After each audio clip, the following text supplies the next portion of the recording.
देखिए आज का टॉपिक है आपका चैप्टर है धीरे नाभिक। और इसमें बहुत ज़्यादा सिलेबस में नहीं है आपके लिए, बहुत छोटा सा सिलेबस इसका बचा है इस चैप्टर का।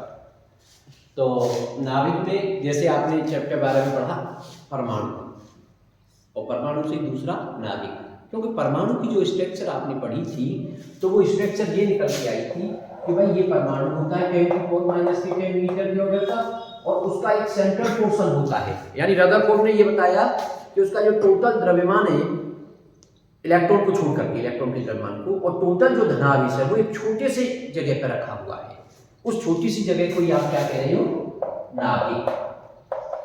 और इसका साइज होता है 10⁻⁻15 मीटर। जो निकटतम पहुंच वाली जो दूरी आपने निकाली थी तो उससे इसका साइज निकल करके आया था। तो अब जो चैप्टर हमें पढ़ना है वो नाभिक के बारे में पढ़ना है, और निकल के आया था कि इसके अंदर प्रोटॉन और न्यूट्रॉन होते हैं और इलेक्ट्रॉन बाहर ऑर्बिटों में चक्कर लगाते रहते हैं। ये सिचुएशन थी उसमें, ठीक है ना। तो अब हमें उस अंदर वाला जो है 10⁻⁻15 मीटर वाली जो चीज है उसके बारे में इस चैप्टर में स्टडी करनी है। और उसके लिए सबसे पहला हमारा टॉपिक निकल के आता है नाभिक का संगठन, कंपोजिशन ऑफ न्यूक्लियस। यानी नाभिक किस किस से मिल करके बना है, ये चीज हमें समझनी है। तो आज की मैं लेटर थ्योरी की बात करूं तो वो तो हम जानते हैं कि भाई नाभिक में है क्या, वो मैंने तुम्हें बता ही दिया, प्रोटॉन और न्यूट्रॉन। लेकिन किस तरीके से होते हैं, कितने प्रोटॉन होते हैं, कितने न्यूट्रॉन होते हैं, क्या सिचुएशन है, उसको हमें पूरा समझना है। लेकिन इसको समझने के लिए दो थ्योरी दी गई हैं। एक थ्योरी पहली कौन सी थी, पहली थी प्रोटॉन इलेक्ट्रॉन थ्योरी। प्रोटॉन यानी दो परिकल्पनाएं हैं इसकी, प्रोटॉन इलेक्ट्रॉन परिकल्पना। तो प्रोटॉन इलेक्ट्रॉन परिकल्पना क्या थी, इस परिकल्पना के हिसाब से माना गया कि भाई कोई भी नाभिक है उसकी द्रव्यमान संख्या ए है, परमाणु क्रमांक Z है। तो नाभिक के अंदर ए के बराबर तो क्या होते हैं, प्रोटॉन होते हैं। यानी प्रोटॉन जो होंगे नाभिक के अंदर वो परमाणु द्रव्यमान संख्या के बराबर होंगे, ये माना गया। और A-Z के बराबर क्या होते हैं इसके अंदर, ये इलेक्ट्रॉन होते हैं। लेकिन बाद में ये कहा गया कि भाई परमाणु तो इलेक्ट्रिकली उदासीन होता है, ये चीज तो पहले रदरफोर्ड ने बता दी थी। लेकिन इस हिसाब से तो उदासीन नहीं हो रहा, क्योंकि प्रोटॉनों की संख्या अलग हो गई, इलेक्ट्रॉनों की संख्या अलग हो गई। तो कमी किसकी दिख रही है, Z की। तो फिर ये मान लिया कि Z इलेक्ट्रॉन बाहर, न्यूक्लियस के बाहर क्या कर रहे हैं, चक्कर लगा रहे हैं। तो Z इलेक्ट्रॉन और बाहर हो गई, तो कुल इलेक्ट्रॉनों की संख्या क्या हो जाएगी, A-Z तो नाभिक के अंदर हो गए, Z बाहर हो गए। तो टोटल किसके बराबर आ गई, A के बराबर आ गई। इसका मतलब प्रोटॉन भी A के बराबर और इलेक्ट्रॉन भी A के बराबर टोटल। इसलिए परमाणु क्या हो गया हमारा, उदासीन। भाई परमाणु तो पूरा होता है ना, परमाणु तो ये पूरा। लेकिन अब हम केवल नाभिक को पढ़ रहे हैं। तो नाभिक में क्या माना गया है कि A तो प्रोटॉन है और A-Z इलेक्ट्रॉन है, ठीक है ना, ये माना गया। लेकिन बाद में चलकर के ये परिकल्पना फेल हो गई, बाद में चलकर के इस थ्योरी को नकार दिया गया। क्यों नकार दिया गया, उसके कुछ रीजन है, उसको आप समझ सकते हो। सबसे पहला पॉइंट देखिए, पहला पॉइंट इस थ्योरी को नकारने का क्या था कि अगर एक्सपेरिमेंटली हम देखें तो नाभिक बहुत छोटा होता है। नाभिक का आकार है 10⁻⁻15 मीटर के ऑर्डर का। अगर इतनी छोटी सी जगह में इलेक्ट्रॉन को रखा जाए, एक प्रिंसिपल होता है हाइजेनबर्ग अनसर्टेनिटी प्रिंसिपल, हाइजेनबर्ग का अनिश्चितता का सिद्धांत। उस सिद्धांत के अनुसार क्या होता है, पोजीशन में अनिश्चितता और मोमेंटम में अनिश्चितता।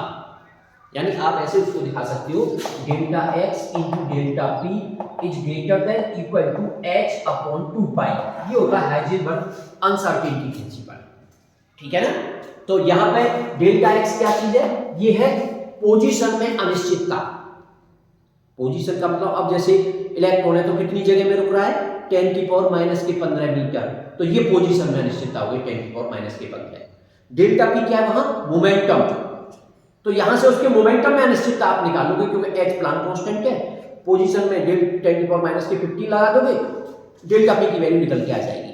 और जब डेल्टा p आ जाएगा तो एनर्जी भी निकाल दोगे आप उसमें, क्योंकि मोमेंटम और एनर्जी आपस में लिंक होते हैं, इसको आप मैकेनिक्स में ही पढ़ चुके हो, ठीक है ना।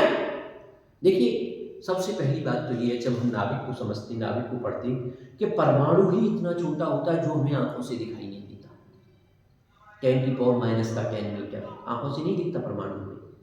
दूसरी बात, नाभिक परमाणु का 1,00,000वां भाग है, कि अगर परमाणु के 1,00,000 टुकड़े करें तो एक टुकड़ा नाभिक के बराबर, यानी डेफिनेटली ये ऐसी चीजें हैं जो हमें दिखाई नहीं दे रही, केवल हम उनके बारे में, यानी ऐसे समझ लो जैसे आध्यात्मिक में जाते हैं तो भगवान की कल्पना आप करते हो, है ना, जो चीज के बारे में दिखाई नहीं दे रहा है, कुछ भी पता नहीं है, फिर भी उसके बारे में सोच रहे हैं, वही है यहाँ थोड़ा सा, अगर उसको उससे जोड़ करके समझा जाए तो, ठीक है। तो हम ऐसी चीज पढ़ रहे हैं जो हमें दिखाई नहीं दे रही थी। तो अब क्या कह रहे हैं, तो यहां से मोमेंटम में अनिश्चितता निकल के आ जाएगी, और मोमेंटम ऊर्जा से लिंक होता है। इसका मतलब आप मोमेंटम की हेल्प से डेल्टा ई निकाल सकते हो, ऊर्जा में अनिश्चितता को निकाल सकते हो, ऊर्जा निकल करके आ जाएगी। तो इसी तरह से प्रैक्टिकलों से क्या, जब प्रैक्टिकल न्यूक्लियर फिजिक्स वाले प्रैक्टिकल जो होते हैं बड़े कॉस्टली प्रैक्टिकल होते हैं, नॉर्मली इस तरह के नहीं, जो साइंटिस्ट लेवल हायर क्लासेस जो होती हैं वहाँ जाकर के वो प्रैक्टिकल करने को मिलते हैं, क्योंकि रेडियो एक्टिव सब्सटेंस वगैरह यूज उसमें होते हैं, तो ऐसे नहीं है कोई भी उनको कर ले। तो न्यूक्लियस के अंदर से अब बात ये आ गई, भाई हम ये मान के चल रहे हैं कि न्यूक्लियस के अंदर ही प्रोटॉन है, न्यूक्लियस के अंदर ही इलेक्ट्रॉन है, ऐसा मान करके चल रहे हैं। लेकिन जब प्रैक्टिकल हुआ और हाइजेनबर्ग की अनिश्चितता की थ्योरी के हिसाब से जब चीजें निकल करके आई, तो इतनी छोटी सी जगह में अगर इलेक्ट्रॉन रहेगा, समझ रहे हो बात को, तो उससे निकलने वाले इलेक्ट्रॉन की जो एनर्जी आनी चाहिए, ये जो डेल्टा ई की वैल्यू आनी चाहिए, वो अप्रोक्सीमेटली 100 MeV के बराबर आनी चाहिए। अगर इलेक्ट्रॉन इतनी छोटी सी जगह में रहेगा तो उसकी एनर्जी इसके बराबर आनी चाहिए। लेकिन प्रैक्टिकल क्या बताते हैं, जब प्रैक्टिकल होते हैं, किसी न्यूक्लियस से कोई इलेक्ट्रॉन बाहर निकल करके आता है, तो प्रैक्टिकल के हिसाब से उसकी एनर्जी 2 से 3 EV के बराबर आती है। ये तो बहुत कम हो गई 100 MeV के कंपैरिजन में। Electron volt is the unit of energy, सही है ना, ये आप पहले चैप्टर में भी पढ़ चुके हो भाई, इलेक्ट्रॉन वोल्ट एनर्जी का यूनिट होता है, अगर हम इलेक्ट्रॉन वोल्ट की बात करें तो 1 इलेक्ट्रॉन वोल्ट 1.6 × 10⁻⁻³ जूल, सही है ना। और MeV का मतलब मेगा, मेगा का मतलब 10⁻6 लगा दोगे आप उसमें, तो 10⁻6 लगा देंगे तो 1 MeV हो जाएगा 1.6 × 10⁻³ जूल। तो ये दोनों ही एनर्जी के यूनिट है। तो देखिए चीज को कि हाइजेनबर्ग तो कह रहा है कि अगर इलेक्ट्रॉन नाभिक के अंदर होगा तो उसकी एनर्जी इतनी होनी चाहिए, लेकिन जो न्यूक्लियर फिजिक्स के प्रैक्टिकल हो रहे हैं वो बता रहे हैं कि अगर इलेक्ट्रॉन निकल के आता है नाभिक से बाहर तो एनर्जी 2 से 3 EV के बराबर होती है। इसका क्या मतलब हुआ, इसका मतलब तो सीधा दिख रहा है कि इलेक्ट्रॉन कभी भी नाभिक के अंदर रह ही नहीं सकता। बात समझ आ गई। दूसरा पॉइंट, सेकंड पॉइंट, देखिए आपने चौथे चैप्टर में एक टॉपिक किया था कि अगर एक इलेक्ट्रॉन चक्कर लगा रहा है परमाणु के अंदर, तो उस इलेक्ट्रॉन चक्कर लगाते हुए इलेक्ट्रॉन से संबंधित चुंबकीय द्विध्रुव आघूर्ण आपने निकाला था, और फिर उसको एंगुलर मोमेंटम से भी आपने लिंक किया था, फिर बोर मैग्नेट्रॉन को समझाया था, सही है ना। तो अगर हम इलेक्ट्रॉन का चुंबकीय द्विध्रुव आघूर्ण निकालें, यानी हम M निकाल रहे हैं किसके लिए, इलेक्ट्रॉन के लिए, जिसका फॉर्मूला था 1/2 EV से आपने उसको कैलकुलेट किया था। तो इलेक्ट्रॉन के लिए चुंबकीय द्विध्रुव आघूर्ण निकालें और फिर न्यूक्लियस के लिए चुंबकीय द्विध्रुव आघूर्ण निकालें, तो क्या देखते हैं कि इलेक्ट्रॉन का चुंबकीय द्विध्रुव आघूर्ण तो ज्यादा आ रहा है और न्यूक्लियस का कम आ रहा है। अब एक चीज छोटी सी बताइए कि अगर इलेक्ट्रॉन न्यूक्लियस के अंदर होते तो न्यूक्लियस का चुंबकीय द्विध्रुव आघूर्ण क्या आना चाहिए था, ज्यादा आना चाहिए था। जबकि प्रैक्टिकली क्या देख रहे हो कि इलेक्ट्रॉन का ज्यादा आ रहा है और न्यूक्लियस का कम आ रहा है, तो सीधी सी बात है कि इलेक्ट्रॉन न्यूक्लियस के अंदर नहीं हो सकता। बात समझ आ गई कि नहीं। तीसरा पॉइंट, ऐसे ही आप एंगुलर मोमेंटम वाली बात भी समझ सकते हो। एंगुलर मोमेंटम की भी बात करें हम, अगर इलेक्ट्रॉन का एंगुलर मोमेंटम निकाले या न्यूक्लियस का एंगुलर मोमेंटम निकाले, तो वहां से भी ये बात क्या हो जाती है, क्लियर हो जाती है कि इलेक्ट्रॉन जो है वो कभी भी न्यूक्लियस के अंदर रह ही नहीं सकता है। तो जब ये 2-3 चीजें निकल करके आई तो इनसे ये क्लियर हो गया कि भाई इलेक्ट्रॉन को आप न्यूक्लियस के अंदर नहीं रख सकते।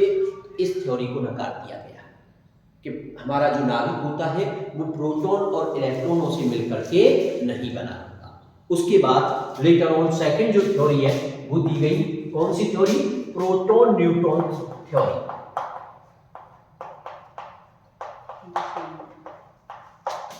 परिकल्पना। अब ये परिकल्पना की गई, ये हाइपोथेसिस की गई कि भाई नाभिक के अंदर प्रोटॉन और न्यूट्रॉन होते हैं, जो कि आजकल है, आप उसको जानते ही हो।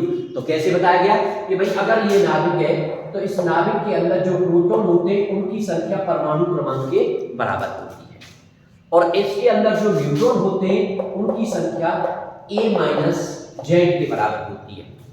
ठीक है, अगर आप किसी नाभिक को मान लो इससे प्रदर्शित कर रहे हो ZXA, ये कोई नाभिक है, और आपसे कहा जाए कि इसके अंदर प्रोटॉन बताओ कितने, इसके अंदर इलेक्ट्रॉन बताओ कितने।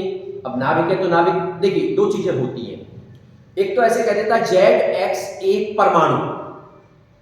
अगर ZXA परमाणु है तो उसमें प्रोटॉन भी है, उसमें इलेक्ट्रॉन भी है, उसमें न्यूट्रॉन भी है, क्योंकि परमाणु कह दिया तो परमाणु के अंदर नाभिक भी है और परमाणु में इलेक्ट्रॉन भी होती है। लेकिन अगर कह दिया ZXA नाभिक तो केवल फिर आप उसमें क्या निकालोगे, प्रोटॉन और neutron according to this hypothesis. सही है ना? तो प्रोटॉन कितने हो जाएंगे, ZXA है तो Z के बराबर तो प्रोटॉन और A-Z के बराबर न्यूट्रॉन। अगर आप जैसे ये कहेंगे 6C12 कि इसमें बताइए कितने प्रोटॉन है, तो आप कह दोगे भाई प्रोटॉन इक्वल टू 6 परमाणु क्रमांक। अब न्यूट्रॉन पूछे, न्यूट्रॉन कितने, तो 12-6 ये भी 6। अगर ये नाभिक में होकर के आप कहते परमाणु तो फिर इलेक्ट्रॉन भी पूछ सकता है, तो इलेक्ट्रॉन किसके बराबर होते हैं, वो भी आपके इलेक्ट्रॉन इक्वल टू भी Z होता है, प्रोटॉन नंबर होता है, तो आप उसमें इलेक्ट्रॉन की संख्या भी निकाल सकते हो।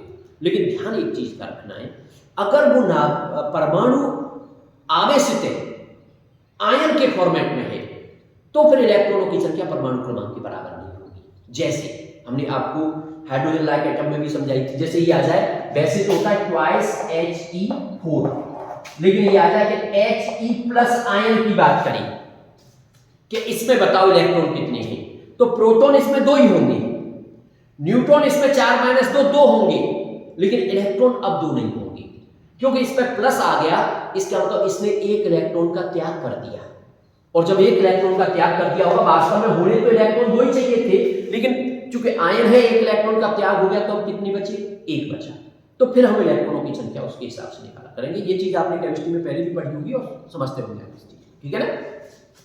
तो कोई भी नाभिक दे दिया जाए, परमाणु दे दिया जाए, नाभिक देगा तो आपसे प्रोटॉन न्यूट्रॉन निकलवा सकता है, वो आप निकाल दोगे। अगर परमाणु दे रहा है तो प्रोटॉन न्यूट्रॉन इलेक्ट्रॉन पूछ सकता है, वो आप निकाल दोगे, कहीं कोई परेशानी वाली बात उसमें नहीं आएगी।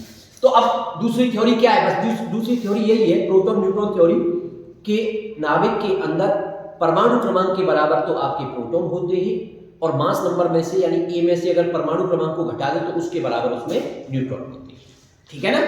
अगर एटम के इलेक्ट्रिकल पूरे एटम को न्यूट्रल करने की बात आ जाए तो फिर कह सकते हो कि जितने प्रोटॉन नाभिक के अंदर है उतने ही इलेक्ट्रॉन नाभिक के अंदर नहीं है, लेकिन बाहर चक्कर लगाते रहते हैं, जिससे हमारा परमाणु उदासीन हो सकता है, ठीक है? तो दोनों थ्योरी हमारी क्लियर। अब इसके बाद देखिए कुछ छोटे छोटे पॉइंट इसमें आते हैं कि भाई मास नंबर, तो मास नंबर किसको कहते हो, ये जो ए है इसी को आप मास नंबर कहते हो। मास नंबर किस, प्रोटॉन और न्यूट्रॉनों की संख्या जो होती है ना, वो मिलकर के मास नंबर के बराबर होता है, द्रव्यमान संख्या के बराबर होता है। एक बार चेक कर लीजिए, मास नंबर का मतलब द्रव्यमान संख्या।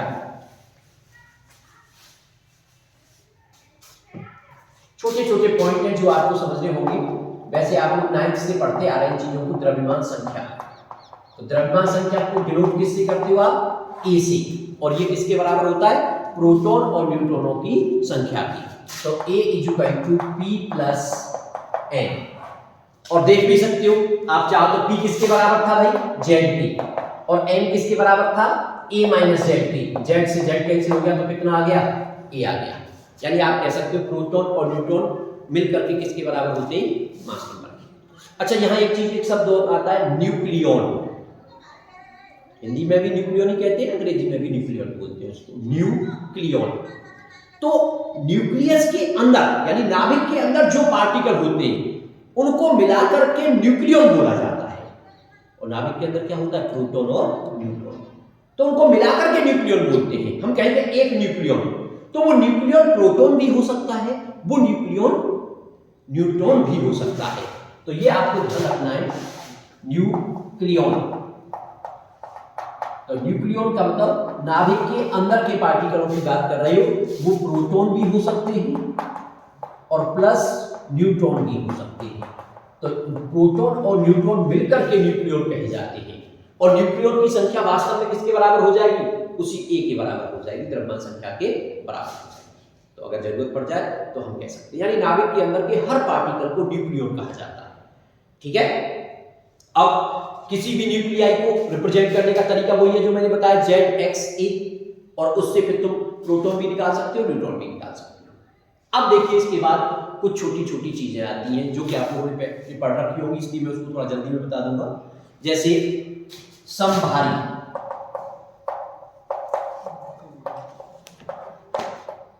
समभारी, आप ऐसे न्यूक्लियाई की बात कर रहे हो जिनमें द्रव्यमान संख्या तो समान होती है लेकिन परमाणु क्रमांक अलग अलग होता है। भार समान है, जो सिर पे रखा रहता है वो चीज समान है, उनको समभारी आप कहते हो।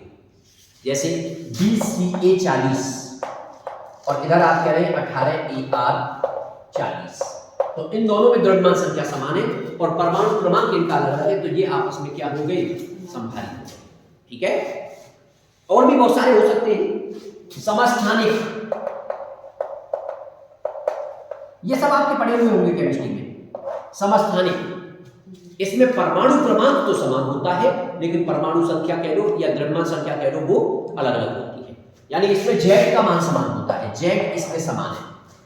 अब जैसे आप ले रहे हो तो हाइड्रोजन के समस्थानिक 1H1, 1H2, 1H3, जिसको आप हाइड्रोजन या प्रोटियम, ड्यूटेरियम, टाइटेनियम ऐसे करके बोलते हो उनको, तो ये हाइड्रोजन के समस्थानिक हो गए। जैसे आप ले रहे हो 6C12 या फिर 6C13, तो ये किसके समस्थानिक हो गए? ये कार्बन के समस्थानिक हो गए। आप ले रहे हो 8O16, 8O18, ये किसके हो गए? ये ऑक्सीजन के समस्थानिक हो गए। तो समभारी, समस्थानिक। एक शब्द आता है समन्यूट्रॉनिक, आइसोटोन्स। समन्यूट्रॉनिक का मतलब क्या हो गया भाई? जिनमें न्यूट्रॉनों की संख्या समान हो, आप उनको समन्यूट्रॉनिक कह सकते हो। समन्यूट्रॉनिक। तीसरा,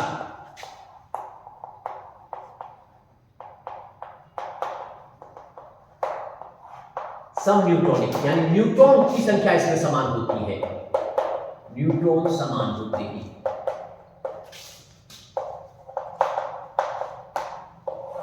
न्यूट्रॉन की संख्या इसमें समान होगी। जैसे आप ले रहे थ्राइस Li7 और 4Be8, ऐसे करके ले सकते हो। तो Li7 सात में से न्यूट्रॉन की संख्या निकालोगे तो 7 में से 3 गए तो 4, 8 में से 4 गए तो 4। तो इस तरीके से इनमें न्यूट्रॉनों की संख्या क्या आ जाएगी? समान आ जाएगी। ठीक है। तो आपका क्या हो गया? समभारी हो गया, समस्थानिक हो गया, समन्यूट्रॉनिक हो गया। देखिए एक वर्ड और आता है, हालांकि उसकी तो मैं ज्यादा जरूरत नहीं पड़ेगी, उसको बोला जाता है आइसोमर।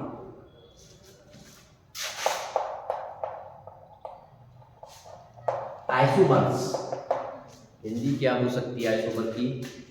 चलिए कोई बात नहीं है, अंग्रेजी में ध्यान रख लो। आइसोमर्स, आइसोमर में क्या होता है? चीजें सारी सेम, न्यूक्लियाई एक ही है।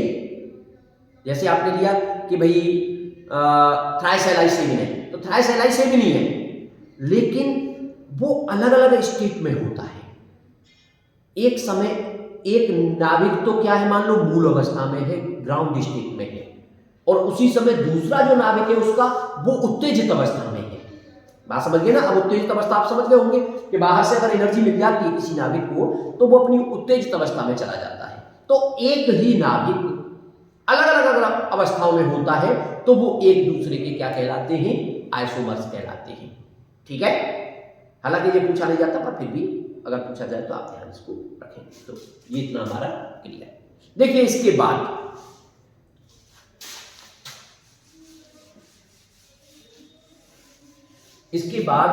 अब तक जो पढ़ाया इसमें से कुछ आ भी सकता है, और ये छोटी छोटी चीजें ये तो हमें आनी चाहिए, क्योंकि ये नहीं आएंगी तो आगे की चीजें हम समझ नहीं पाएंगे। लेकिन कुछ पॉइंट इस चैप्टर में ऐसे जो बहुत इंपॉर्टेंट है और अक्सर उनसे क्वेश्चन बन जाता है।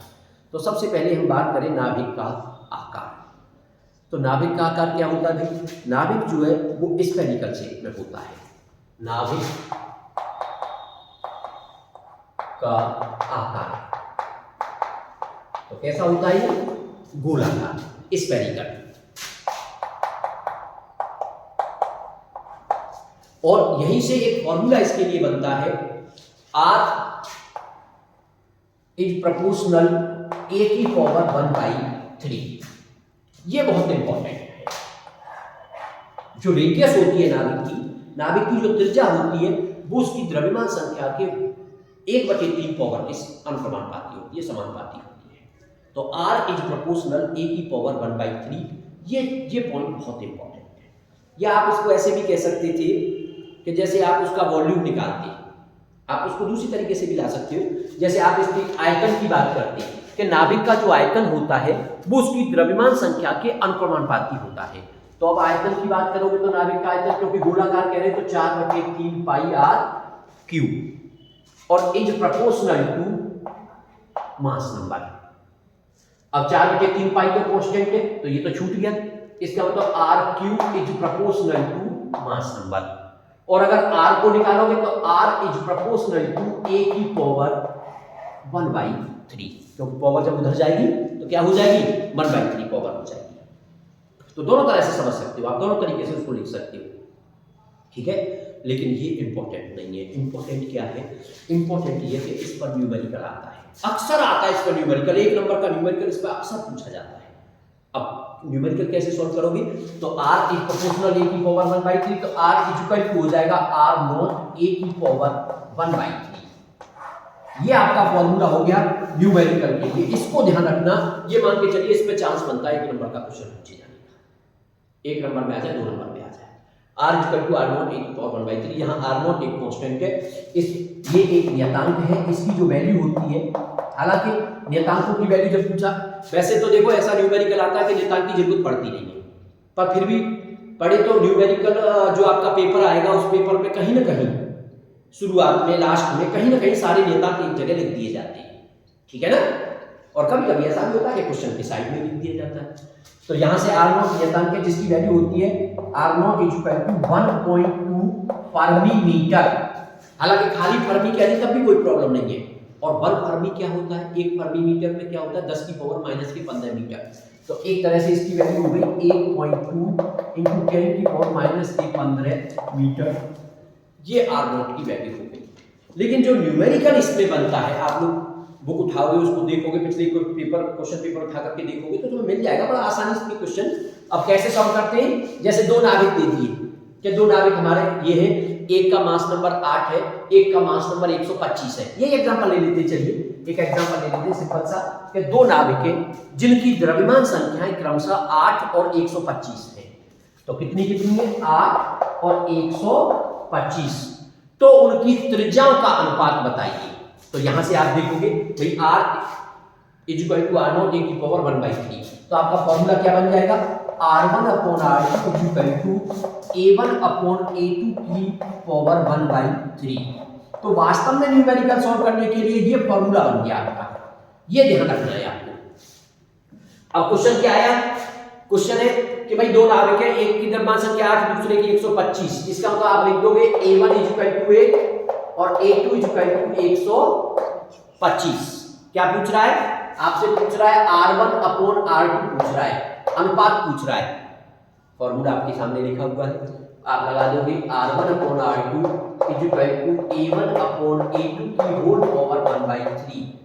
8/125 की होल पावर 1/3। 1/3 पावर का मतलब होता है क्यूब रूट, घनमूल, सही है ना। तो 8 का घनमूल 2 हो जाएगा, 125 का घनमूल 5। ऐसा भी हो सकता है कभी द्रव्यमान संख्या ऐसी आ जाए कि उनका सीधे सीधे घनमूल न निकल पाए, तो कोई बात नहीं है, आप उनको पावर के रूप में भी छोड़ सकते हो, ठीक है ना। तो यहां सॉल्व हो जाता है, सॉल्व कर देते हैं, आ गया 2/5 आंसर आ गया। तो ये इस जो नाभिक वाला चैप्टर शुरू हुआ है उसमें पहला ये टॉपिक है जिससे क्वेश्चन पूछे जाने की पॉसिबिलिटी 100% रहती है, ठीक है। चलिए अब इस पर कोई क्वेश्चन आया, अगर कोई प्रॉब्लम नहीं है। अब थोड़ा सा आगे बढ़ते हैं।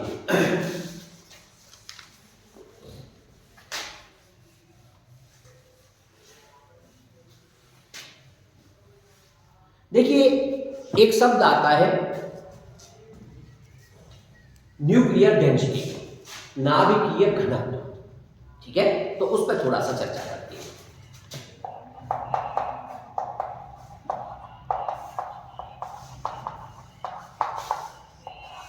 नाभिकीय घनत्व क्या होता है?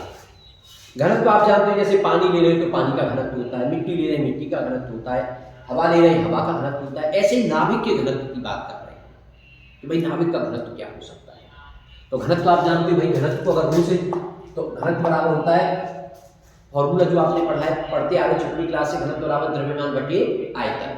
तो द्रव्यमान बटे आयतन, ये घनत्व है। अब किसका घनत्व निकाल रहे हो आप? नाभिक का। मान लो आपने कोई नाभिक मान लिया ZXA, ये कोई नाभिक है। अब ZXA नाभिक होगा तो पहले आप इसका टोटल द्रव्यमान निकालने की बात करोगे।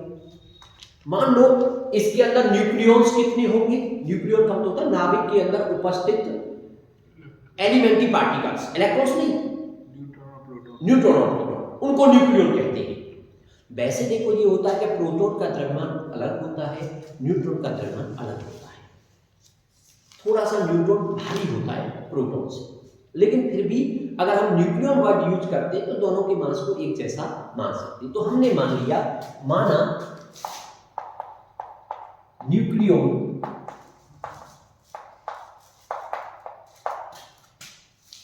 ऐसे लिख देना, एक न्यूक्लियॉन या प्रत्येक न्यूक्लियॉन लिख सकते हो। प्रत्येक न्यूक्लियॉन का द्रव्यमान बराबर स्मॉल m, ये मान लिया आपने कि स्मॉल m द्रव्यमान है प्रत्येक न्यूक्लियॉन का। अब बात आती है कि भाई न्यूक्लियनों की संख्या कितनी है? तो किसी भी नाभिक के अंदर न्यूक्लियनों की जो संख्या होती है वो द्रव्यमान संख्या के बराबर होती है। अभी भी बताया था मैंने। इसका मतलब न्यूक्लियनों की जो संख्या हो गई वो a के बराबर हो गई।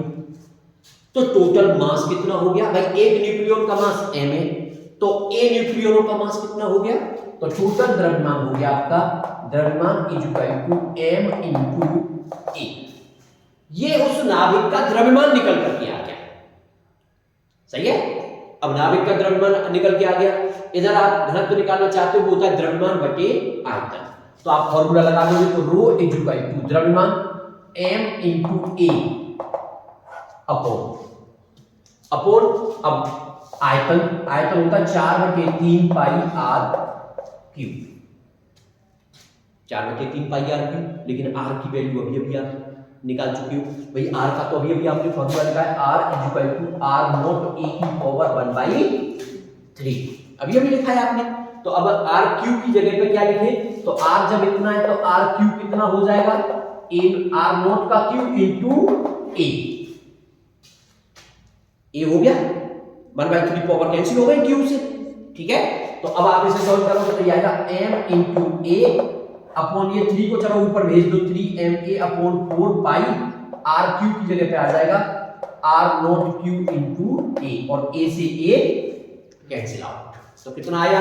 ये आ गया आपका 3m upon 4 pi r not का क्यूब। ये आ गया नाभिकीय घनत्व। नाभिक का घनत्व हो गया m न्यूक्लियन की संख्या, या तो यहाँ प्रोटॉन का द्रव्यमान लगा दो, यहाँ न्यूट्रॉन का द्रव्यमान लगा दो। प्रोटॉन का द्रव्यमान 1.67 × 10⁻27 kg होता है। पाई कांस्टेंट है, r नॉट की वैल्यू अभी बताइए, फर्मी 1.2 फर्मी मीटर, 1.2 × 10⁻³ मीटर। आप रखोगे, इसको आप सॉल्व करोगे। सॉल्व करने के बाद अप्रोक्सीमेटली इसका आंसर आ जाएगा 2 × 10⁻17 किलोग्राम पर मीटर क्यूब। इतना घनत्व आ जाएगा इन वैल्यू को लगाने के बाद। यानी ये जो वैल्यू लगाई है इसके बाद जो घनत्व आ रहा है वो 10⁻7, ये छोटा अमाउंट नहीं है, 10⁻17। अगर मैं तुमसे कहूं कि पानी का घनत्व बताओ तो तुम कहोगे पानी का घनत्व होता है 10⁻3 किलोग्राम पर मीटर क्यूब, ये पानी का घनत्व है। अगर मैं तुमसे कहूं पानी का घनत्व बताओ, पारा बहुत हैवी माना जाता है ना, बहुत भारी होता है, तो उसका इसका 13.6 टाइम्स होता है, यानी 13.6 × 10⁻3 ये होता है। लेकिन यहाँ देखो 10⁻17, तो नाभिक का घनत्व बहुत इतना डेंसिटी जो न्यूट्रॉन स्टार वगैरह होते हैं उनमें पाई जाती है, ठीक है ना, नॉर्मली नहीं होती है। तो इनका घनत्व क्या है? बहुत ज्यादा होता है। चलिए, तो ये हमारा क्लियर हो गया कि भाई नाभिक का घनत्व कैसे निकाला जाता है। अब इससे थोड़ा सा और आगे बढ़ते हैं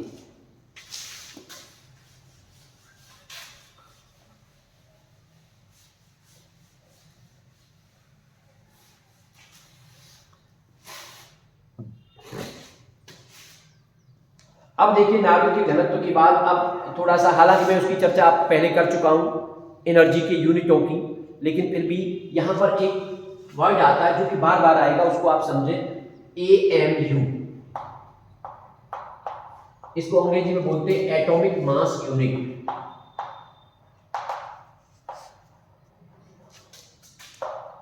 आप लोगों को ध्यान हो तो 11वीं क्लास के पहले चैप्टर में हमने इसको पढ़ाया था, क्योंकि पहले चैप्टर में ज्यादातर मात्रक वगैरह थे, तो वहां पर AMU वर्ड आया था, एटॉमिक मास यूनिट, परमाणु द्रव्यमान मात्रक। हिंदी में क्या बोलते हैं इसको? परमाणु द्रव्यमान मात्रक। वास्तव में इसका यूज क्या है? इसे शॉर्ट में AMU लिख देते हैं और AMU को शॉर्ट में और U भी लिख देते हैं, खाली U, 1U 2U ऐसे करके, तो U भी लिखा जा सकता है इसको, AMU या U। तो परमाणु द्रव्यमान मात्रक क्या होता है? जो नाभिकीय कण होते हैं या परमाणु के अंदर वाले जो कण होते हैं, जैसे प्रोटॉन, इलेक्ट्रॉन, न्यूट्रॉन और भी एलिमेंट्री पार्टिकल्स, उनका द्रव्यमान बहुत कम होता है। तो उस छोटे द्रव्यमान को मापने के लिए छोटे मात्रक की जरूरत पड़ती है, और वो ये सबसे छोटा मात्रक है द्रव्यमान को मापने का, एटॉमिक मास यूनिट। ठीक है, अब अगर आप ये चाहते हो कि सर इसको निकाला कैसे जाए, 1 एटॉमिक मास यूनिट होता क्या है? मान लो आप एक AMU की वैल्यू निकालना चाहते हो, तो हमारा जो कार्बन परमाणु होता है ना, मान लीजिए कार्बन परमाणु ले लिया आपने 6C12, तो कार्बन परमाणु के वैसे द्रव्यमान निकालोगे तो 12 ग्राम होगा उसका, भाई 6C12 कितना होगा? 12 ग्राम। लेकिन 12 ग्राम में, 12 ग्राम, देखो एक चीज ध्यान रखना, ये फिजिक्स में भी जरूरत पड़ेगी इसकी, तुम्हें केमिस्ट्री में भी जरूरत पड़ेगी। मोल जो होता है ना, मोल का मतलब होता है कि कोई जो परमाणु आप ले रहे हो या जो नाभिक आप ले रहे हो, उसका जो द्रव्यमान संख्या होती है उसमें कितने परमाणु होते हैं, उसके अंदर कितने नाभिक होते हैं, क्योंकि जितने परमाणु होंगे उतने नाभिक होंगे। भाई एक परमाणु के अंदर एक नाभिक, तो परमाणुओं की संख्या की बात आ जाए, नाभिकों की संख्या की बात आ जाए, तो 12 ग्राम में कितने नाभिक होते हैं, उसी को तो एक मोल कहते हैं, किसके? कार्बन की। लेकिन अगर ऑक्सीजन लोगे तो 16 ग्राम में, नाइट्रोजन लोगे तो 14 ग्राम में, यानी उसका जो द्रव्यमान होता है, द्रव्यमान संख्या होती है, उसमें जितने हमारे परमाणुओं की संख्या होती है उसी को एक मोल कहते हैं, और उसकी संख्या फिक्स है, जिसको आप एवोगैड्रो नंबर कहते हो, आवागाद्रो संख्या कहते हो, 6.022 × 10⁻23। ये आप जानते हो अच्छी तरह से। अब हम क्या कह रहे हैं कि कार्बन 12 की 12 ग्राम में, तो 12 ग्राम चलो भाई ले लिया, इसका 12 ग्राम हो गया। अब 12 ग्राम में तो नंबर ऑफ एटम्स कितने या नंबर ऑफ न्यूक्लियाई कितनी, वो तो एवोगैड्रो नंबर के बराबर है। लेकिन मैं इसके एक परमाणु का या एक नाभिक का द्रव्यमान निकालना चाहता हूं, समझना आप। यानी 12 ग्राम में तो जो परमाणुओं की संख्या है वो परमाणुओं की संख्या Na के बराबर है, या फिर आप उल्टा कह सकते हो कि Na परमाणुओं का द्रव्यमान तो 12 ग्राम है, तो एक परमाणु का द्रव्यमान कितना होगा? तो एक परमाणु का द्रव्यमान हो गया, एक परमाणु का द्रव्यमान 12/Na। समझ गए ना? 12 ग्राम में इतने परमाणु, या फिर कहिए इतने परमाणुओं का द्रव्यमान 12 ग्राम, तो एक परमाणु का द्रव्यमान 12/Na। अब बात आती है एक AMU के। एक AMU क्या होता है? एक AMU कार्बन का C612 आप ले रहे हो, उसके एक परमाणु की का जो द्रव्यमान है उसका 1/12 होता है। इसका मतलब ये जो आया है इसका 1/12 जो होगा उसी को कहेंगे एक AMU। दोबारा समझ लीजिए, कार्बन C612 के एक परमाणु के द्रव्यमान का 1/12 जो होता है उसको कहते हैं 1 AMU। तो एक परमाणु का तो हमने निकाल लिया 12/Na, और उसका 1/12, तो 12 से 12 कैंसिल हो गया, तो ये आ गया 1/Na, और Na की वैल्यू तो 6.02 × 10⁻23 लगाओगे, और इसको अगर तुम सॉल्व करोगे तो ये सॉल्व करने के बाद आ जाएगा 1 AMU की वैल्यू 1.66 × 10⁻27 kg। बात समझ आ गई कि नहीं? जब आप इसको सॉल्व करोगे, सॉल्व करके अभी तो ये ग्राम में है भाई, ग्राम को बाद में किलोग्राम में बदलोगे, ग्राम में आएगा तो मान लो 10 की पावर माइनस के 23 आएगी, फिर किलोग्राम बदलेंगे तो माइनस के 6 हो जाएगी और 1/6 है, फिर उसको सॉल्व करोगे तो 1.66 into 10 की पावर माइनस के 27 आ जाएगा किलोग्राम में। तो अब कुछ याद नहीं रहे, लेकिन इसको ध्यान आपको रखना है। या ऐसे लिख देते या 1U = 1.66 into 10 की पावर माइनस के 27 kg। ये है, ये परमाणु जो कण होते हैं उनके द्रव्यमान को मापने का सबसे छोटा यूनिट होता है, एक AMU।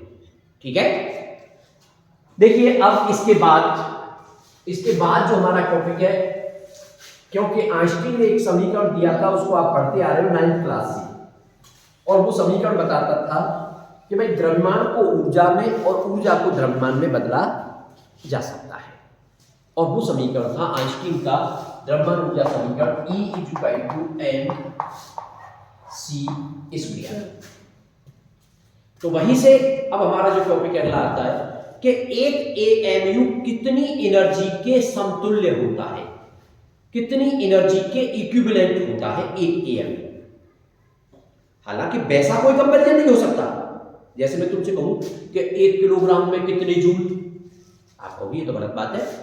भाई किलोग्राम में जूल कैसे हो जाएंगे?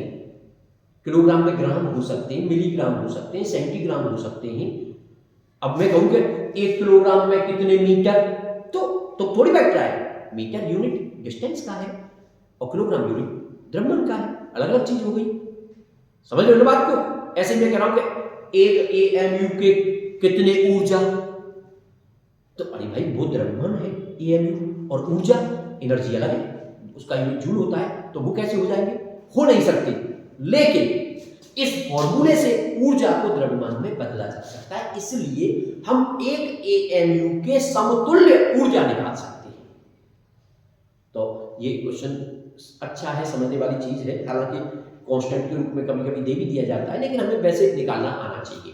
तो कुल मिला के जैसे मैं तुमसे कहूंगा 1 ग्राम में ऊर्जा बताओ, तो तुम्हारे पास क्या तरीका है? तुम कहोगे E = mc² में लगा दो, सॉल्व कर लो। भाई अगर 1 ग्राम में मैं पूछूं कि 1 ग्राम कितनी ऊर्जा के तुल्य होगा, तो आप क्या करोगे? m की जगह पे 1 ग्राम लगाओगे, लेकिन ग्राम को अगर जूल में निकालना है आपको, तो आप जूल में अगर आप इसको निकालना चाहोगे तो पहले आपको इसको किलोग्राम में चेंज करना पड़ेगा। तो 1 ग्राम को आप कर दोगे 1 × 10⁻³ किलोग्राम। अब C की वैल्यू होती है 3 × 10⁸ का होल स्क्वायर, और अब आप इसको सॉल्व करोगे, जो भी आंसर आएगा वो जूल में आएगा। बात समझ आ रही कि नहीं? भाई इसको 3 का 9 गुणा 8 दूनी 16, 16 में से 3 गई तो 13, इतने जूल आ जाएगा। तो 1 ग्राम में इतनी एनर्जी है, 1 ग्राम द्रव्यमान। अगर 1 ग्राम द्रव्यमान कभी नष्ट होगा तो इतनी एनर्जी दे करके आपको जाएगा। ठीक है, अब बात ये आती है कि भाई चलो ठीक है, लेकिन जूल, क्योंकि यहां पर जो एनर्जी के यूनिट यूज किए जाते हैं वास्तव में जूल नहीं किया जाता है। परमाणु और नाभिकीय जो ऊर्जा होती है उनका जो यूनिट नॉर्मली MeV में या EV में उसको यूज किया जाता है, जो कि मैंने अभी तुम्हें समझाया था। अब 1 इलेक्ट्रॉन वोल्ट में कितने, तो अगर आप इसमें, तो 1 MeV में होता है 1.6 × 10⁻13 जूल, सही है ना? अब आप इसको MeV में बदलना चाहते हो, तो MeV में बदलने के लिए तुम्हें क्या करना पड़ेगा? इसका डिवाइड करना पड़ेगा, समझ गए ना? और इलेक्ट्रॉन वोल्ट में के लिए 1.6 × 10⁻19, तो उसका डिवाइड करना पड़ेगा, तो वो तो कर लोगे ना? तो यही चीज हमें समझनी चाहिए। लेकिन अब हम निकालना चाहते हैं एक AMU कितनी ऊर्जा के तुल्य है, ये चीज निकालना चाहते हैं। जो टॉपिक है हमारा वो है एक AMU। हालांकि नॉर्मली ये नहीं कहते थे एक AMU = इतनी ऊर्जा, इतने जूल या MeV, सही है ना? लेकिन वो कहना थोड़ा गलत है, क्योंकि AMU is the unit of mass, MeV is the unit of energy।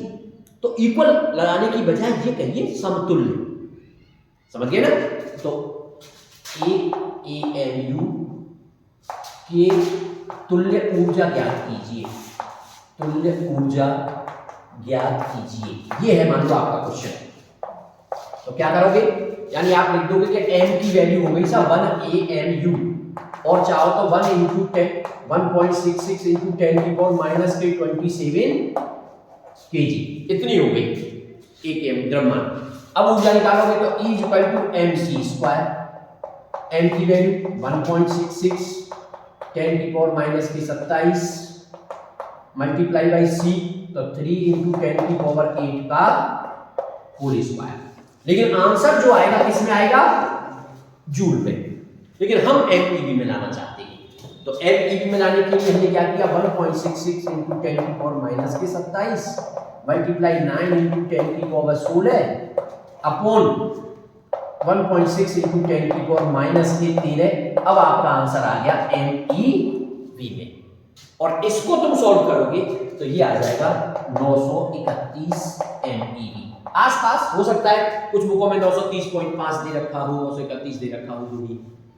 तो ये निकल के आया, तो ये किसके बराबर आया? 1 एएमयू के बराबर।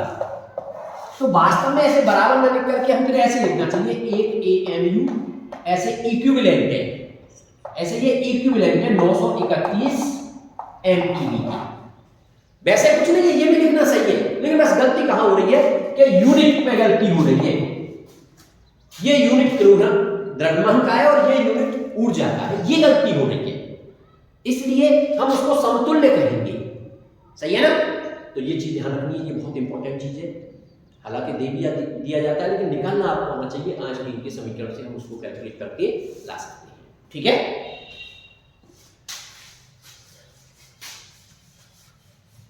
अब आगे बढ़ते हैं भाई, और काफी इंपॉर्टेंट चीज है जिस पे अब हमें आगे बढ़ना है, और वो इंपॉर्टेंट पॉइंट है आपका द्रव्यमान क्षति, मास डिफेक्ट।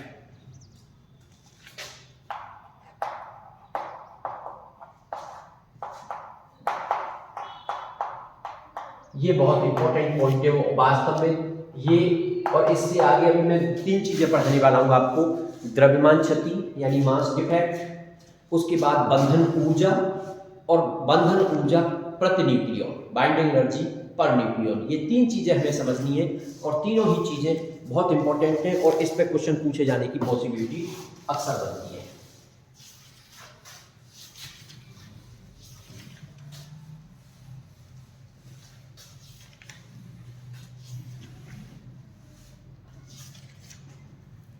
देखिए, तो द्रव्यमान क्षति क्या चीज है? मास डिफेक्ट इसको बोलते हैं।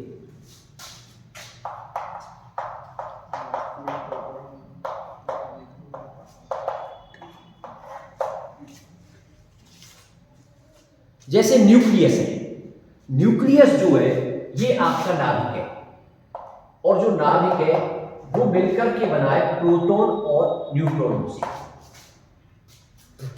एक प्रोटॉन एक न्यूट्रॉन नहीं है, प्रोटॉनों की संख्या भी ज्यादा है, न्यूट्रॉनों की संख्या भी ज्यादा है। अगर मैं यहां ये कहूं कि इस नाभिक को हम ZXA से प्रदर्शित कर रहे हैं, तो यहां प्रोटॉनों की संख्या Z के बराबर है और न्यूट्रॉनों की संख्या A माइनस Z के बराबर है। वो निकालना आ गया आपको? सही है ना? अब द्रव्यमान क्षति क्या चीज है? देखिए, किसी भी नाभिक का जब निर्माण होता है तो वास्तव में उस नाभिक का जो द्रव्यमान होता है ना भाई, जब कोई चीज मिलकर के किसी को बनाएगी तो उसका भी तो एक द्रव्यमान आएगा, तो उसका जो द्रव्यमान होता है ना, वो जिनसे मिलकर बना है उनके द्रव्यमान से थोड़ा सा कम होता है। बात को समझने की कोशिश करिए। नाभिक मिलकर के बना है प्रोटॉन और न्यूट्रॉनों से, या फिर उसे कहिए नाभिक मिलकर बना है न्यूक्लियोनों से। तो नाभिक का जो द्रव्यमान होगा वो न्यूक्लियोनों के द्रव्यमान से थोड़ा सा कम होगा। इसका मतलब क्या हुआ भाई? कम क्यों हो गया? उनसे ही मिलकर बना था और उनसे ही कम हो गया, यानी उसके द्रव्यमान में थोड़ी सी कमी हो गई। ये कमी ही होती है, उसी का नाम है द्रव्यमान क्षति। क्षति का मतलब ही कमी होता है, उसी को कहते हैं मास डिफेक्ट।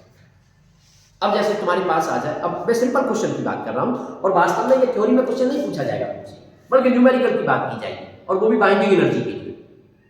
तो उसको निकालना मैं सिखाना चाह रहा हूं आपको कि कैसे निकालोगे आप उसको। तो सबसे पहले हमें द्रव्यमान क्षति को निकालना सीखना है कि द्रव्यमान क्षति कैसे निकलेगी। अब मान लो उसमें आपको 3 चीजें दी जाएंगी। 3 चीजें क्या क्या दी जाएंगी? आपको दिया जाएगा मास ऑफ प्रोटॉन MP, ये आपको गिवन होगा कि ये एक प्रोटॉन का मास है। फिर आपको दिया जाएगा मास ऑफ न्यूट्रॉन MN, ये भी आपको गिवन होगा। और एक दिया जाएगा मास ऑफ न्यूक्लियस नाभिक का द्रव्यमान, और उस पर लिख दिया जाएगा m, और नाभिक जो भी है, जैसे ZXA ले रहे तो ZXA, ये नाभिक है, ये नाभिक का द्रव्यमान है। तो तीन चीजों के द्रव्यमान आपको दे दिए और तुमसे कहेगा द्रव्यमान क्षति बताइए। अब द्रव्यमान क्षति को मान लो आप डेल्टा m से डिनोट कर रहे हो, तो आप डेल्टा m निकालना चाहते हो। परिभाषा क्या है? परिभाषा आप कह रहे हो कि नाभिक जिन कणों से मिलकर बना होता है या जिन न्यूक्लियनों से मिलकर बना होता है, नाभिक का द्रव्यमान उन न्यूक्लियनों के द्रव्यमान से थोड़ा सा कम होता है, और ये जो कमी है इसी को द्रव्यमान क्षति कहते हैं। तो हमारा सिंपल सा काम है, क्या करें?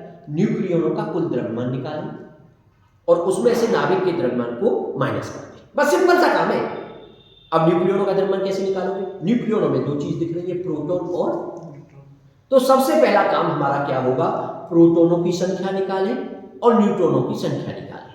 तो जैसे ये ZXA है तो हमने निकाल लिया कि भाई प्रोटोनों की संख्या इज इक्वल टू Z, और एक प्रोटोन का मास कितना है? MP। इसका मतलब सभी प्रोटोनों का मास कितना हो गया? ZNP। ये सभी प्रोटोनों का मास आ गया। फिर क्या करोगे साहब? न्यूक्लियनों में अब क्या बचा? न्यूट्रॉन। तो न्यूट्रॉनों की संख्या निकालोगे A माइनस Z। एक न्यूट्रॉन का मास कितना है? Mn। तो क्या करेंगे? Plus A minus Z into Mn। ये जो द्रव्यमान निकाला आपने अभी, ये सभी न्यूक्लियनों का द्रव्यमान आ गया। और आप क्या कह रहे हो कि ये जो न्यूक्लियनों का द्रव्यमान होता है ये थोड़ा ज्यादा होता है। किससे? न्यूक्लियस के द्रव्यमान से। यानी इसमें से न्यूक्लियस के द्रव्यमान को माइनस कर दो। तो न्यूक्लियस का द्रव्यमान कितना है? माइनस m और ब्रैकेट में ZXA। और ये जो सॉल्व होकर के आएगा यही हमारी क्या है? द्रव्यमान क्षति। और वास्तव में ये इनके जो मास दिए जाएंगे ना वो AMU में दिए जाएंगे। तो ये सॉल्व होकर के जब निकल के आएगा तो ये द्रव्यमान क्षति का फॉर्मूला आ गया एक तरह से। लेकिन फॉर्मूले की जरूरत नहीं है तुम्हें रखने की, बल्कि तुम्हें निकालने की जरूरत है। जैसे मान लो एक एग्जांपल ले रहा हूं, एग्जांपल दे दिया आपको, क्या ले लिया? थ्राइस Li7, ये ले लिया, ये एक नाम है, और तुमसे कहा जा रहा है कि इसकी द्रव्यमान क्षति बताइए। अब उसके लिए पता है तुम्हें वैल्यू दी जाएगी। वैल्यू क्या दी जाएगी? आपको प्रोटॉन का मास दिया जाएगा MP इक्वल टू 1.00008 या 765, कुछ ऐसे होगा। लेकिन ध्यान रखना दशमलव के 6 अंक तक होगा। तो ऐसे मत सोचना कह रहे सब कहते थे दशमलव के 2 अंक तक ले लो और बाकी को छोड़ दो, ऐसा नहीं करना है। यहाँ पे 6 अंक तक है तो 6 अंक लेने, और थोड़ा कैलकुलेशन का ध्यान रखना, जोड़ घटाव गुणा भाग में गलती नहीं करनी है। बाकी न्यूमेरिकल में कोई परेशानी नहीं आएगी आपको, ठीक है ना? तो ये मास ऑफ प्रोटॉन ऐसे करके होगा कुछ। मास ऑफ न्यूट्रॉन वो भी आपको गिवन होगा, रटने की जरूरत नहीं है, वो थोड़ा ज्यादा होता है 1.00 या कुछ ऐसे 862 ऐसे करके कुछ होगा। फिर होगा mass of nucleus. Mass of nucleus यानी थ्राइस Li7 का मास, वो मान लो ऐसे दे दिया, मास ऑफ न्यूक्लियस यानी M थ्राइस Li7, या ऐसे बोल देगा मास ऑफ न्यूक्लियस, वो कुछ होगा 7.08926 कुछ। और ये सब किसमें है? किसमें दे रखे हमें? ये सब AMU में। अब कहेगा द्रव्यमान क्षति निकालो। अब तुम्हें क्या करना है? सबसे पहले तुम्हारा न्यूक्लियाई है ये, क्या करोगे? सबसे पहले पता लगाओगे कितने प्रोटॉन है, तो आप लिख दोगे प्रोटॉन बराबर Z बराबर 3। फिर निकालोगे न्यूट्रॉन कितने? N equal to 7 minus 4। अब क्या करना है? बड़ा आसान है।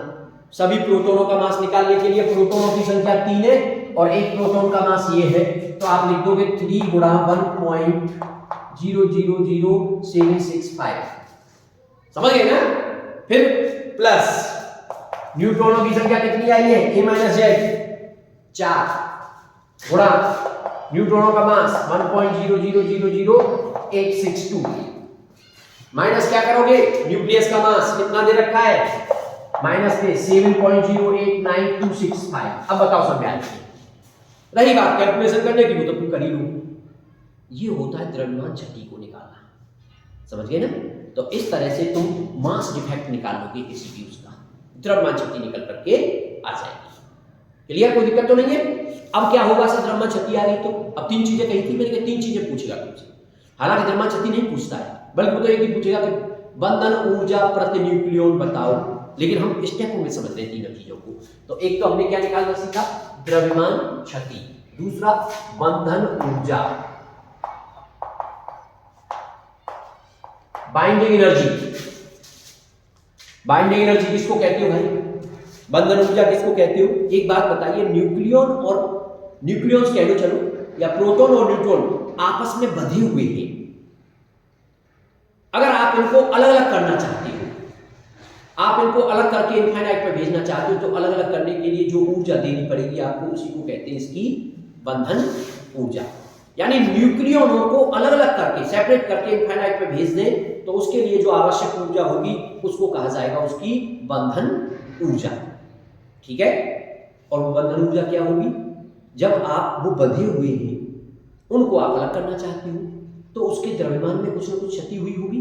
तो वास्तव में कुछ भी नहीं निकालना आपको, केवल बाइंडिंग एनर्जी पर न्यूक्लियन जो बाइंडिंग एनर्जी निकालनी है, तो बाइंडिंग एनर्जी इक्वल टू हो जाता है, आइंस्टीन का समीकरण लगा दो, डेल्टा एम आपने निकाल लिया, मल्टीप्लाई बाई कर दो सी स्क्वायर।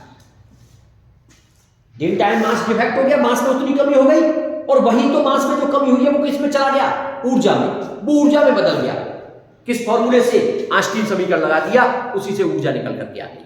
लेकिन अगर इसको लगाओगे तुम तो ये डेल्टा एम यहां तुम्हें किलोग्राम में लगाना पड़ेगा, और ये किलोग्राम में लगाओगे तो ये आंसर आपका किस में आएगा, जूल में।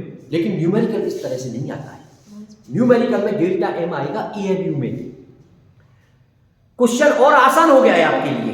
क्यों आसान हो गया, क्योंकि ये चीज तुम निकाल चुके हो कि एक एएमयू कितनी एनर्जी के इक्विवेलेंट होता है, ये आप निकाल चुके हो कि एक एएमयू 931 एमईवी के इक्विवेलेंट होता है। अब तुमने केवल डेल्टा एम निकाला और डेल्टा एम तुम्हारा निकल के आ गया, मान लो पॉइंट, डेल्टा एम तुम्हारा सॉल्व हो गया है 0.00340 एएमयू, ये डेल्टा एम आया निकल के। तो अब तुम्हें कुछ करने की जरूरत नहीं है बाइंडिंग एनर्जी निकालने के लिए, केवल इसमें 931 का गुणा करने की जरूरत है। आपको कोई फॉर्मूला नहीं लगाना है, बस आप क्या कह दोगे, binding energy is equal to delta M into 931, और आंसर आपका आएगा किसमें, एमईवी में। हाँ, एक काम जरूर करना है, अगर क्वेश्चन में वहां दे रखा है कि एक एएमयू बराबर 930 एमईवी, तो फिर 30 लगाना, फिर 931 मत लगाना। अगर उसने दे रखा है एक एएमयू, क्योंकि देता है ज्यादातर, एक एएमयू इक्वल टू 930.5 एमईवी, तो फिर उसी को लगाना, और अगर नहीं दे रखा है तो 931 लगाना। तो कितना आसान हो गया बाइंडिंग एनर्जी निकालना, तो कुछ जरूरत ही नहीं पड़ी। क्या करना है, केवल जो डेल्टा एम निकल के आएगा उसी में 931 का मल्टीप्लाई कर देना है। बस ध्यान रखना डेल्टा एम एएमयू में आना चाहिए, और वास्तव में एएमयू में ही आएगा, क्योंकि जो पार्टिकलों के मास दे रखे होंगे वो एएमयू में दे रखे होंगे।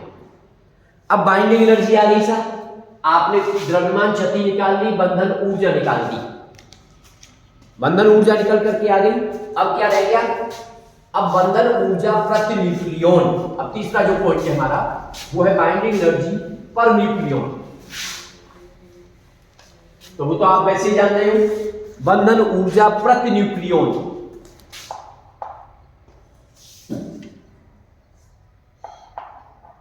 बंधन ऊर्जा प्रति न्यूक्लियन।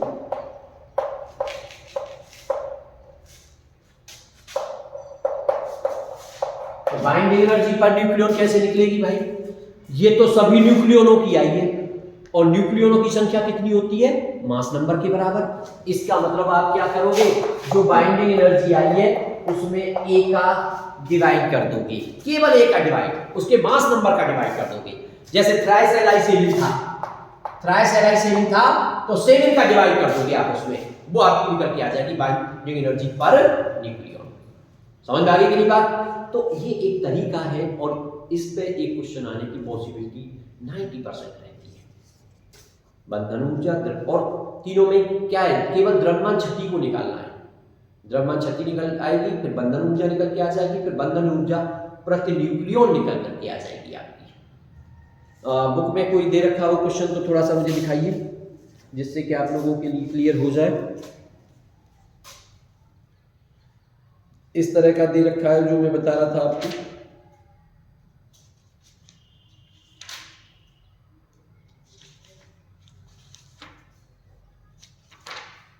ये सिलेबस से हट गया है, ये वाला जो है वो सिलेबस से हटा दिया है।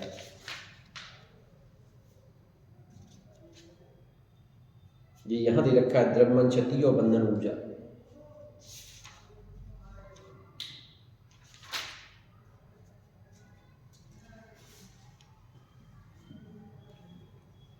देखिए जैसे ये क्वेश्चन है, निम्नलिखित आंकड़ों के आधार पर 26 Fe 56 और 83 Bi 209 नाविकों की बंधन ऊर्जा MeV में ज्ञात कीजिए। आंकड़े दे रखे और उसके आधार पर वो निकलवाने की बात कर रहा है। तो मैं दो दे रहा है, मैं एक की करा देता हूं, सही है ना, एक के लिए बता देता हूं। और कांस्टेंट इसमें गिवन होते हैं, उनको जरूरत नहीं है आपको कांस्टेंट को रखने की। तो मान लीजिए कि ये हमारे क्वेश्चन दे रखा है और किसकी बात कर रहा है वो, आयरन वाला निकाल देते हैं। वो कह रहा है 26 Fe 56, इधर लिख दो या इधर भी लिख देते हैं ऐसे कर। इस नाभिक की आपको क्या निकालनी है, बंधन ऊर्जा, वो भी MeV में, जबकि हमें गिवन क्या है M।